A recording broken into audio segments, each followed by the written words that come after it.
નમસ્કાર દર્શક મિત્રો, કરંટ ટોપિકમાં હું પીનલ આપ સૌનું સ્વાગત કરું છું। કરંટ ટોપિકમાં વાત કરી રહ્યા છે આજે ભાજપ માટે અત્યારે જે ઉમેદવારોને લઈને પડકારો ઊભા થયા છે, એમાં પણ ખાસ કરીને રાજકોટના ભાજપના ઉમેદવાર રૂપાલા દ્વારા જે નિવેદન આપવામાં આવ્યું, જેના કારણે ક્ષત્રિય સમાજની જે લાગણી દુભાઈ છે અને 2 વખત માફી માંગવા છતાં પણ ક્ષત્રિય સમાજનો જે રોષ છે તે યથાવત જોવા મળી રહ્યો છે ને એવું કહી શકાય છે કે દિન પ્રતિદિન વધતો જોવા મળી રહ્યો છે।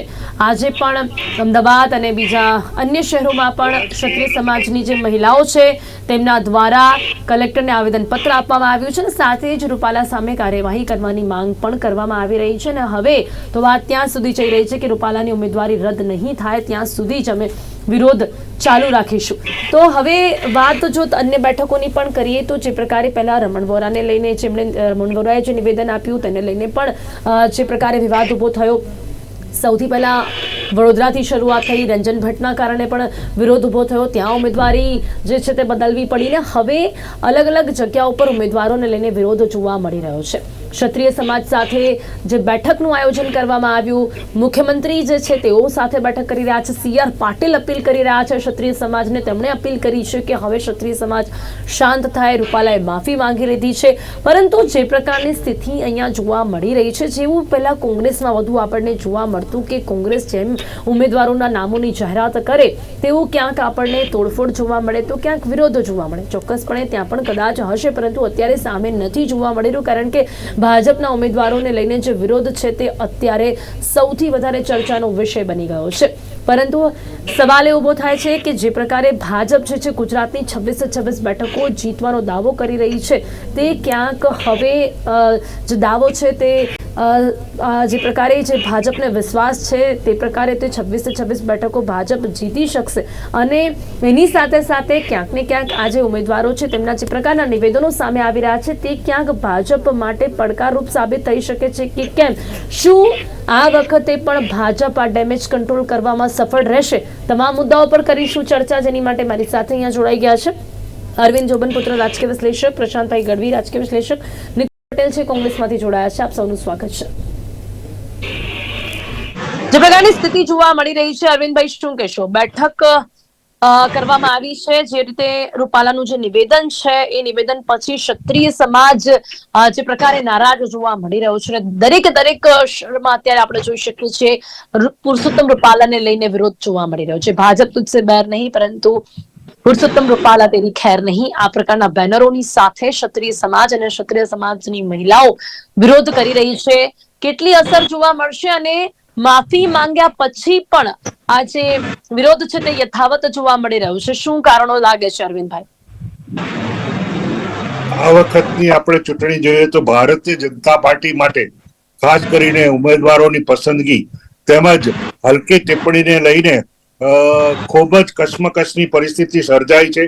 કેન્દ્રીય નેતાગીરી અને સ્થાનીય નેતાગીરીઓ જે કંઈ પણ ઉગ્ર વિરોધ થઈ રહ્યો છે ઉમેદવારોને પસંદગીને લઈને તેમજ હલકી ટિપ્પણીને લઈને, એ વિરોધ આજે વખતનો કંઈક જુદી જ પ્રકારનો છે, કારણ કે આપણે જાણીએ છીએ કે ભારતીય જનતા પાર્ટી એક ડિસિપ્લિન પાર્ટી છે અને difference party with a difference તરીકે ઓળખાય છે। એમાં આ વખતનો માહોલ છે કે જ્યારે ભારતીય જનતા પાર્ટીના કેન્દ્રીય નેતાગીરી ખાસ કરીને આપણા માનનીય વડાપ્રધાન 26 સીટ ત્રીજી વખતના ટર્મમાં લેવાની કોશિશ કરી રહ્યા છે, ત્યારે જે આ જાતનો માહોલ છે ભારતીય જનતા પાર્ટી માટે ખૂબ જ ક્ષોભજનક કહેવાય એવું છે, કારણ કે અહીંયા વિધિન ધી પાર્ટી લડાઈ ચાલુ છે, નહીં કે વિરોધ પક્ષનો વિરોધ છે કે સબળો વિરોધ પક્ષ છે જેથી એના કારણે આ લડાઈ છે। આ લડાઈ તો અંદરો અંદરની લડાઈ છે। એમાં ખાસ કરીને અહીંયા એક બીજી વસ્તુ જાણવા જેવી છે અને જે જાણવા મળ્યું છે એમાં કે જે સનિષ્ઠ કાર્યકરો છે, જેટલા વર્ષોથી કાર્ય કરી રહ્યા છે, એ લોકોએ ઉગ્ર વિરોધ એટલા માટે નોંધાવ્યો છે કે જે બહારથી આયાતી જે ઉમેદવારો આવે છે એને તરત જ ટિકિટ આપી દઈએ છે। તો એક વખત ભારતીય જનતા પાર્ટીએ એવું કહ્યું હતું કે આપણે કોંગ્રેસ મુક્ત ભારત કરશું, પણ અહીંયા તો એવું છે કે ભારતીય જનતા પાર્ટીમાં જ કોંગ્રેસ યુક્ત ભારત થઈ ગયું છે।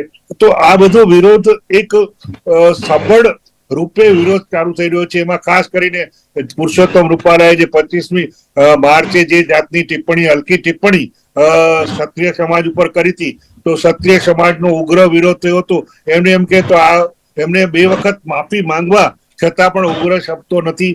આજે પણ ગુજરાત પ્રદેશના જે ભારતીય જનતા પાર્ટીના અધ્યક્ષ છે CR પાટીલ, કે જે બેઠક બનાવી અને ક્ષત્રિયોનો જે વિરોધ છે એ સમાવવા માટેની કોશિશ કરી રહ્યા છે, પરંતુ વસ્તુસ્થિતિ જુદી જ નિર્માણ થઈ રહી છે.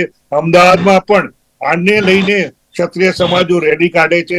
તો જોવાનું કે સમગ્ર ગુજરાતમાં એક રાજકોટની બેઠકને લઈને ચર્ચા ઉગ્ર ધારણ કરેલું છે અને એ લોકોનું એક જ ડિમાન્ડ છે કે પુરુષોત્તમ રૂપાલાને ઉમેદવારી કરીને બીજા કોઈ પણ વ્યક્તિને રાખો. તો આ બાજુ કેન્દ્રીયની નેતાગીરી એટલી એવી પરિસ્થિતિમાં આવી ગઈ છે કે એને પોતાનો અનુભવ જાણવા મળેલો છે કે બરોડા તેમજ સાબરકાંઠા, કે જ્યાં પણ ઉગ્ર વિરોધ થયો તો બરોડામાં રંજનબેન ભટ્ટ સામે અને સાબરકાંઠામાં ભીખાજી રાઠોડ સામે જે થયો તો ઉગ્ર વિરોધ, અને એને હિસાબે લઈને કેન્દ્રીય નેતાગીરીને 2 ઉમેદવારોને બદલવા પડ્યા હતા. એ જે ઉમેદવારો બદલ્યા એમાં એક તો સાબરકાંઠામાં શોભનાબેન બારૈયાને રાખ્યા અને અહીંયા ડોક્ટર હેમાંગ જોશીને વડોદરામાં રાખ્યા. તેમ છતાં પણ એ જે વિરોધ છે એ ત્યાં સમ્યો નથી, ઉમેદવાર બદલાવા છતાં પણ. હવે વડોદરામાં પણ આજે રંજનબેન ભટ્ટના જે સમર્થકો છે તેઓ પણ ઉતરીને આવ્યા છે. હા, ચોક્કસપણે. અહીંયા પ્રશ્ન એ થાય છે કે જ્યાં કેન્દ્રીય નેતાગીરી પોતાની 26 બેઠકને ઇન્ટેક રાખવા જાય છે, ત્યારે ભારતીય જનતા પાર્ટી કે જે એક અલગ પાર્ટી છે એ લોકોના વિરોધ ઉગ્ર ને ઉગ્ર થતો જાય છે. એમાં સ્થાનિક જે ક્ષણિષ્ઠ કાર્યકરો છે એ પણ જોડાઈ રહ્યા છે. તો કેન્દ્રીય નેતાગીરી હવે શું પગલાં લેશે? કારણ કે હવે જો રાજકોટની સીટ ઉપર અથવા તો અન્ય જગ્યાએ, ખાલી રાજકોટ પૂરતું જ નથી, આપણે જાણીએ છીએ કે જુનાગઢમાં પણ પ્રોબ્લેમ છે, પાટણમાં પણ પ્રોબ્લેમ છે, વડોદરામાં છે, એ રીતે અન્ય જગ્યાએ પણ આપણે જાણીએ તો ખાસ કરીને પોરબંદરનો પણ છે, પણ સાબરકાંઠાનો જે બધા છે વિરોધ, એ વિરોધ સાઈડમાં રહી ગયા છે. અત્યારે લાઇમલાઇટમાં અત્યારે રાજકોટની, સાબરકાંઠાની અને બરોડાની સીટ છે. તો આને ડામવા માટે કેન્દ્રીય નેતાગીરી ડેમેજ કંટ્રોલનો ભરપૂર પ્રયારો કરે છે. હવે જોવાનું છે કે એ લોકો કેન્દ્રીય નેતાગીરી તો એક મન બનાવી દીધું છે કે આપણે હવે ઉમેદવારોને બદલવા નથી, કારણ કે જો એ ઉમેદવાર બદલે બંને જગ્યાએથી તો એવું લાગે કે જમ ઘર ભાડી ગયું છે. કારણ કે બીજી જ્ઞાતિના કે પાટીદારનો પણ એને રોષ વહોરવો પડે, બીજી જ્ઞાતિનો પણ રોષ વહોરવો પડે. તો આ બધી વસ્તુઓને એ લોકો બહુ જ ગણતરીપૂર્વક આગળ વધી અને આને ડામવાની કોશિશ કરે છે. બિલકુલ, એટલે CR પાટીલ દ્વારા પત્રકાર પરિષદનું આયોજન કરવામાં આવ્યું છે, પણ ઉમેદવારને બદલવાને લઈને કોઈ પણ પ્રકારની સ્પષ્ટતા તેમના દ્વારા કરવામાં નથી આવી. પ્રશાંતભાઈ, જે પ્રકારનો માહોલ જોવા મળી રહ્યો છે, શું કહેશો? જે સૌથી અગત્યની બેઠક અત્યારે બની ગઈ છે રાજકોટની બેઠક, પુરુષોત્તમ રૂપાલાએ 2 વાર માફી માંગી છે. CR પાટીલે સ્પષ્ટ નિવેદન આપ્યું છે કે તમામ જે ઉમેદવારો છે તેઓ હવે કોઈ પણ પ્રકારની સમાજ ની લાગણી દુભાય તે પ્રકારની કોઈ પણ પ્રકારનું નિવેદન ન આપે, પરંતુ છતાં પણ તેમને ઉમેદવાર બદલવાને લઈને કોઈ સ્પષ્ટતા નથી કરી. શું લાગે છે આપને કે હવે જે રાજકોટ બેઠક છે ત્યાં જે ક્ષત્રિય સમાજ જે છે જે પ્રકારે આ વિરોધ કરી રહ્યું છે તે ક્યાં જઈને અટકશે? સ્પેસિફિકલી રાજકોટ સીટ ઉપર જો આપણે વાત કરીએ તો હવે પેલું તીર છૂટી ગયું છે. પાણી અને વાણી ગાળીને પીવી, હવે વાણી તો નીકળી ગઈ છે, પાછી માફી માંગ્યા સિવાય કોઈ ઓપ્શન નથી. અને સામે ક્ષત્રિય સમાજનો રોષ, એમણે એક પ્રયત્ન થયો કે ભાઈ ભાજપના જ નેતાઓ ભેગા થઈ અને રૂપાલા સાહેબ માટે સમાજને આહવાન કરે, એ પ્રયત્ન પણ ફેલ ગયો. એટલે હવે આજે ધીરે ધીરે પ્રદેશ પ્રમુખ અને મુખ્યમંત્રી એક્ટિવ થયા અને ક્ષત્રિય આગેવાનો ભૂપેન્દ્રસિંહ ચુડાસમા, પ્રદીપસિંહ જાડેજા એ બધાને એક્ટિવ કર્યા છે. પણ ક્ષત્રિય સમાજ એકના બે થાય એમ નથી. આવી પરિસ્થિતિમાં મને એવું લાગે છે, અને પ્લસ ભાજપનું અત્યારે વલણ ફિક્સ થયું છે કે હમણાં તો ઉમેદવાર બદલવા માટેના કોઈ વિચારણા નથી, કારણ કે હજી દિલ્હી દૂર છે. 18 તારીખ છે લાસ્ટ ડેટ ફોર્મ ભરવાની.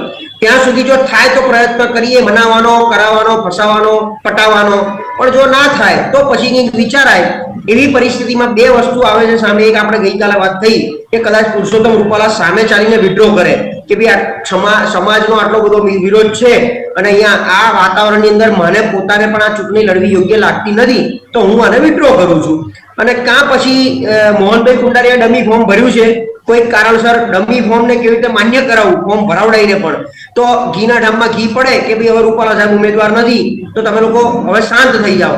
અને બીજી વસ્તુ એવી છે જે હમણાં મેં શંકરસિંહ વાઘેલાની પ્રેસ કોન્ફરન્સ સાંભળી, એમણે બહુ બધી વાત જે કરી એ ક્યાંક ગળે ઉતરી એવી વાત છે કે ભાઈ એમને ભાજપને જે કરવું હોય એ કરી રહ્યું છે.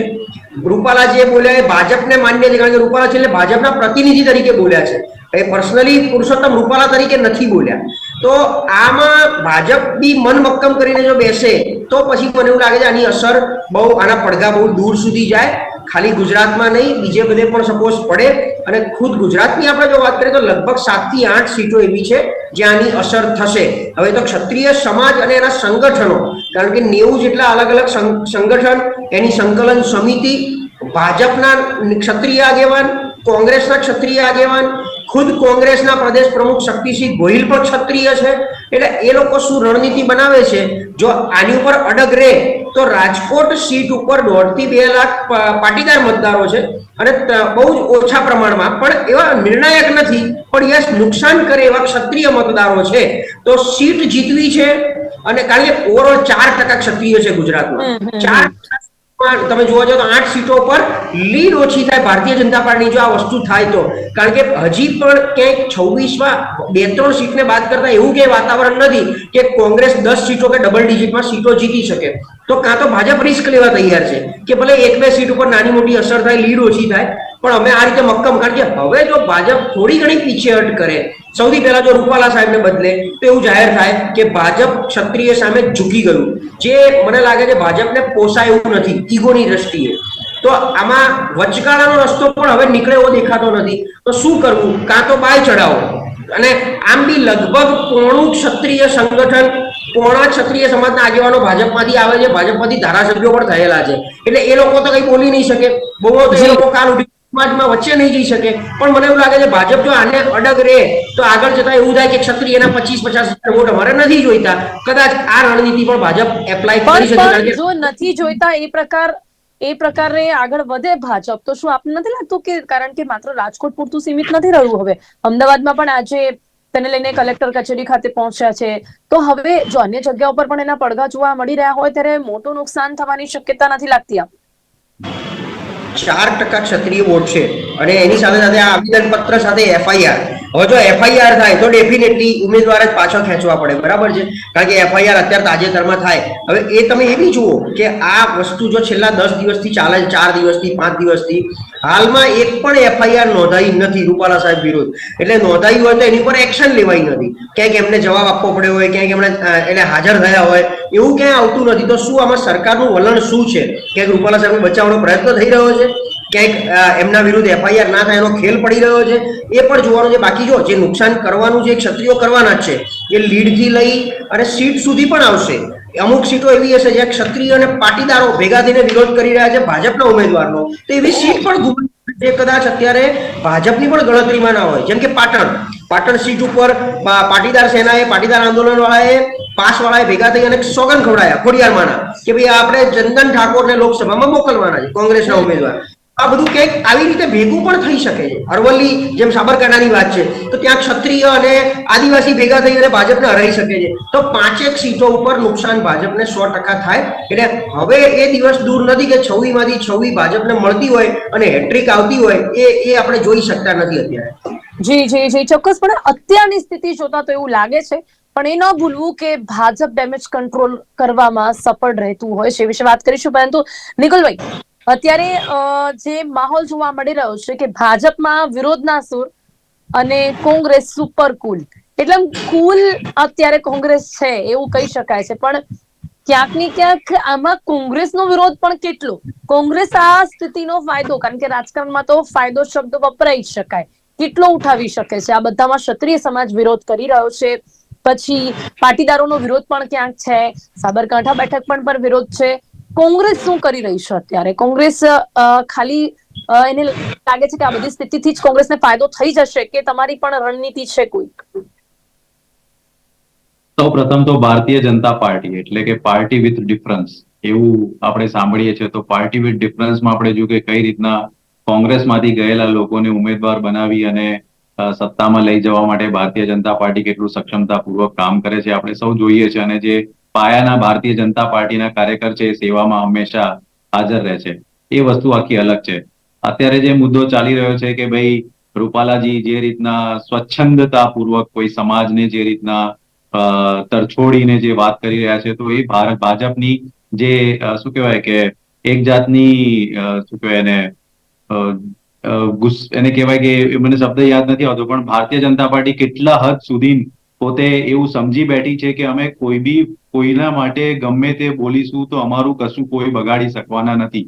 તો આનું એક ઉત્તમ ઉદાહરણ છે કે જ્યારે જનતા તમારાથી નારાજ થાય ત્યારે કોઈ બી રાજકીય પક્ષ હોય કે ગમે તેટલો સક્ષમ પક્ષ હોય એને તકલીફ પડી શકે છે. આની વાત રહી રાજકીય ફાયદા લેવાની, તો કોઈ ફાયદામાં અમે તો હંમેશા કોંગ્રેસ તરીકે લોકોના જે જનમાનસના જે સેવાના કામ છે એને અમે લેવાનો પ્રયત્ન કરીશું, કરવાનો પ્રયત્ન કરીશું. પાટીદાર આંદોલન થયું ત્યારે પણ આપણે જોયું કે કઈ રીતના કોંગ્રેસના દ્વારા કરવામાં આવ્યું, એવું કરવામાં આવ્યું, પણ એ જન આક્રોશ હતો ને એનો સીધો તમે જોયું હશે કે કઈ રીતના 77 જેટલી ધારાસભ્યની બેઠકો 2017માં મળી.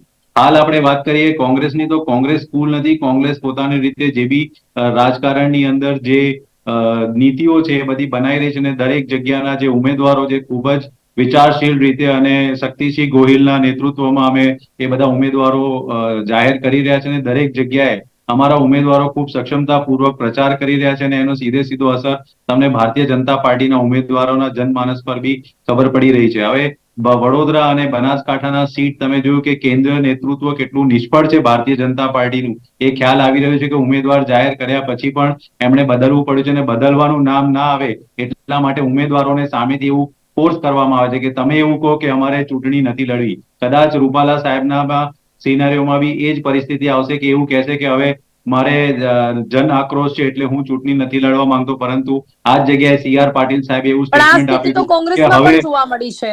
નિકુલભાઈ, આ સ્થિતિ તો કોંગ્રેસમાં પણ જોવા મળી છે.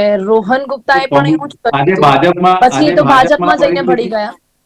Bhajap is party with a discipline, party with a difference, Congress મુક્ત ભારત, આ બધી વાતો કરનારી પાર્ટી આજે તમે જોઈ શકો છો કે એની અંદરનો જે આક્રોશ છે, જે એની અંદરનો જે ઝઘડો છે, ચરમસીમા અને ચરુ જે છે આજે ફૂટી રહ્યો છે, અને ધીમે ધીમે તમે એનો જુવાળ જે છે અલ્ટિમેટલી ભારતીય જનતા પાર્ટીને એની અસર થશે, ને એનો જો ગુજરાતની અંદર જો જોઈએ તો સીધો ફાયદો કોંગ્રેસને થતો હોય એવું દેખાઈ રહ્યું છે.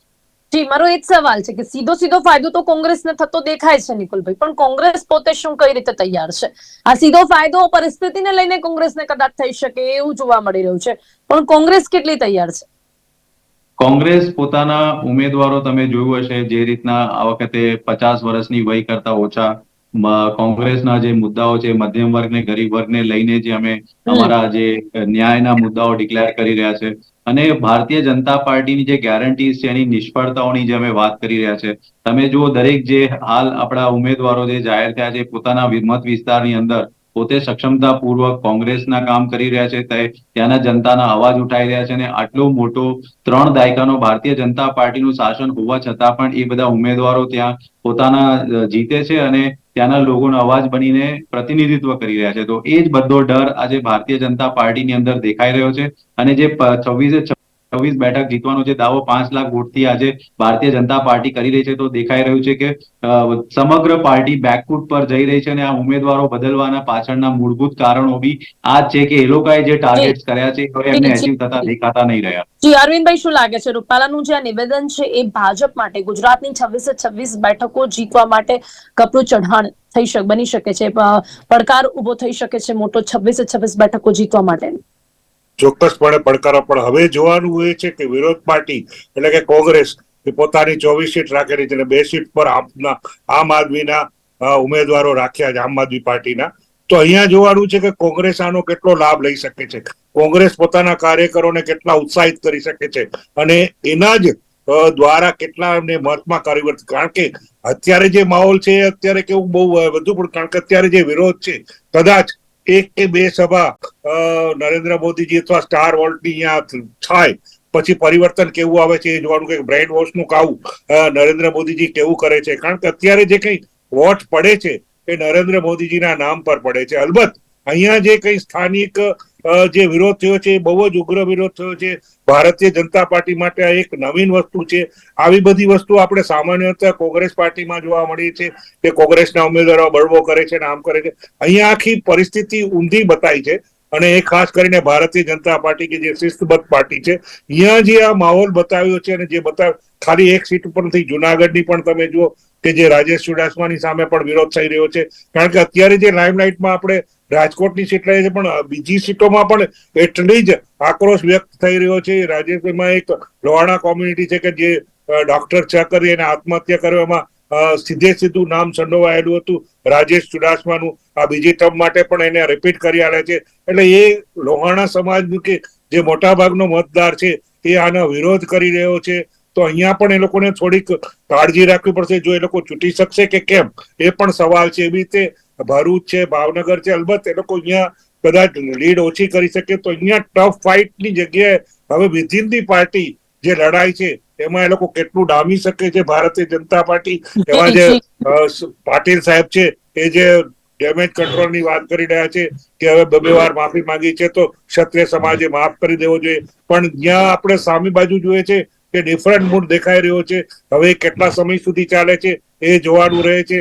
નામાંકન પત્ર ભર્યા પછી જ પરિસ્થિતિ સાચી ખબર પડશે. જી પ્રશાંતભાઈ, શું લાગે છે આપને? CR પાટીલને આપણે બહુ સારી રીતે જાણીએ છીએ કે હંમેશા ડેમેજ કંટ્રોલ કરવામાં સફળ રહે જ છે અને ફરી મેદાનમાં તો ઉતરી જ આવ્યા છે. એમને આજે પણ અપીલ કરી છે. ક્યાંક અંદર ખાને એ પ્રકારનું રાજકારણ કે પ્રકારની રણનીતિ જોવા મળશે અને અમુક વખત આપણે પણ જોતા હોય છે કે એવા મુદ્દાઓ જ ઉભરીને સામે આવી જાય છે ને કે પછી આ બધું જ નેવે મુકાઈ જાય છે. એટલે ક્યાંક આ પ્રકારની રણનીતિ ફરી ભાજપની જોવા મળી શકે છે. શું લાગે છે? જો ભાજપ બધી રીતે ડેમેજ કંટ્રોલ કરતું હોય છે, સામ દામ દંડ ભેદ, એટલે જે રીતે પાટીલ સાહેબે અત્યારે સ્પષ્ટ કર્યું અને આવતીકાલે બપોરે 3 વાગે સંકલન સમિતિની બેઠકમાં પણ એ કદાચ હાજરી આપશે અને ત્યાં એ પોતે રજૂઆત કરશે અને માફી માંગવાની વાત કરે છે કે રૂપાલા સાહેબને માફ કરી દે લોકો એમ. એટલે અહીંયા એટલું તો સ્પષ્ટ થાય છે કે હાલ પૂરતું રૂપાલા સાહેબને બદલવાનો કોઈ વિચાર નથી ભાજપનો. કદાચ ડેમેજ કંટ્રોલમાં એવું થાય કે જે રીતે અત્યારે નાનો મોટો બીજા કોઈ સીટ ઉપર ઉમેદવારનો વિરોધ થઈ રહ્યો છે ત્યાં એક ક્ષત્રિય સમાજને ટિકિટ આપી દે કોઈ એક ઉમેદવાર બદલીને, રૂપાલા સાહેબને અહીંયા યથાવત રાખીને, આવું કંઈ પણ દેખાઈ રહ્યું છે મને કે કોઈ એક જગ્યાએ જ્યાં વિરોધ થતો હોય ત્યાં કહેવામાં આવે કે સારું અમે અહીંયા ક્ષત્રિય ઉમેદવાર તમને આપી દઈએ, આ બધું બંધ કરો અને રૂપાલા સાહેબને માફ કરી દો. એટલે રાજકોટ પણ સચવાઈ જાય અને નવી સીટ પણ સચવાઈ જાય. એમ કરીને કંઈક એક કાંકરે બે પક્ષી મારવાનો પ્રયત્ન થાય, કારણ કે એ સિવાય બીજો કોઈ રસ્તો. આજે ક્ષત્રિય સેના, કરણી સેના, ક્ષત્રિય સંગઠનો બધા આકરા મૂડમાં આવ્યા છે. હવે કાલે સંકલન સમિતિની બેઠકમાં શું થાય છે ત્યાં સુધી એમની રણનીતિ શું રહે છે, એમ કે આ માંગને અડી રહે છે કે પછી સામે કંઈક નવું આપે, નવી ઓફર આપે. જી બિલકુલ. સમય ખૂબ જ ઓછો છે, પરંતુ અંતે નિકુલભાઈ, જે બેઠક છે ને, આપણે રાજકોટની જ વાત કરીએ કે બધી જ બેઠકો પર હંમેશા બેનરો એવા જોવા મળે છે કે ઉમેદવારનું નામની સાથે કે ભાજપ તુજસે બેર નહીં, પણ જે ઉમેદવાર હોય એની ખેર નહીં. એટલે હજી પણ ભાજપ સાથે જે પ્રેમ કે ભાજપની સાથેની જે લાગણીઓ છે એ જનતાની બદલાયેલી જોવા નથી મળતી. ક્ષત્રિય સમાજની વાત કરીએ, પાટીદારોની વાત કરીએ, બનાસકાંઠાની મહિલાઓની વાત કરીએ, આ બધી જ મહિલાઓ ભાજપથી તો વિમુખ નથી જોવા મળેલી, પણ ત્યાંના ઉમેદવારોથી દુખી છે. તો શું આપના સમર્થનમાં જોવા મળી શકે છે? નિકુલભાઈ, ખૂબ જ ઝડપથી, સમય ઓછો છે. 100% આપણે પાટીદાર આંદોલન વખતે બી જોયું ને આ વખતે જે રીતના સમાજની અવગણના કોઈ બી પક્ષ કરતું હોય તો એની અસર એમના ઉમેદવારોને થતી હોય છે. તો જયારે જીતનો માર્જિન 5 લાખનો જે નક્કી કરવામાં આવ્યો છે એમાં ફરક પડી શકે ને જે સીટો અમે એવું ઈચ્છીએ છીએ કે લાસ્ટ ટાઈમ ઓછા માર્જિન થી આ વખતે કોમ્પિટિશન વાળી છે તો 5 સીટ ડેફિનેટલી કોંગ્રેસ આ વખતે મિનિમમ જીતે છે એવું અમારું લક્ષ્ય છે. જી ચોક્કસ. અત્યારે સમય સમાપ્ત થાય છે. નિકુલજી, પ્રશાંતભાઈ, અરવિંદજી, આ ત્રણે અમારી સાથે ચર્ચામાં જોડાયા તે બદલ ધન્યવાદ, આભાર. તો ડેમેજ કંટ્રોલ કરવામાં ભાજપ કેટલી સફળ રહેશે તે જોવાનું રહેશે, પરંતુ અત્યારની જે સ્થિતિ છે તો પડકારરૂપ છે અને ક્યાંક રૂપાલાનું આ નિવેદન ગુજરાતની 26 બેઠકો જીતવા માટે બની શકે છે કપડું ચઢાણ. અને હવે જોવાનું રહેશે કે જે બેઠકોનો દોર ચાલશે, ક્ષત્રિય સમાજની જે લાગણી દુભાઈ છે તેને લઈને તેઓ જે વિરોધ કરી રહ્યા છે તે ક્યાં જઈને અટકશે ને તમામ જે અન્ય બેઠકો છે તેમાં પણ જે સમાજ જે છે તે ક્યાંક ઉમેદવારનો જે વિરોધ કરી રહ્યું છે તેને લઈને પણ CR પાટીલ આ શું રણનીતિ ઘડશે ને તે કેટલી સફળ રહેશે. કરંટ ટોપિકમાં અત્યારે બસ આટલું જ. ફરીથી મળીશું નવા વિષયની સાથે. ત્યાં સુધી રજા આપશો. નમસ્કાર.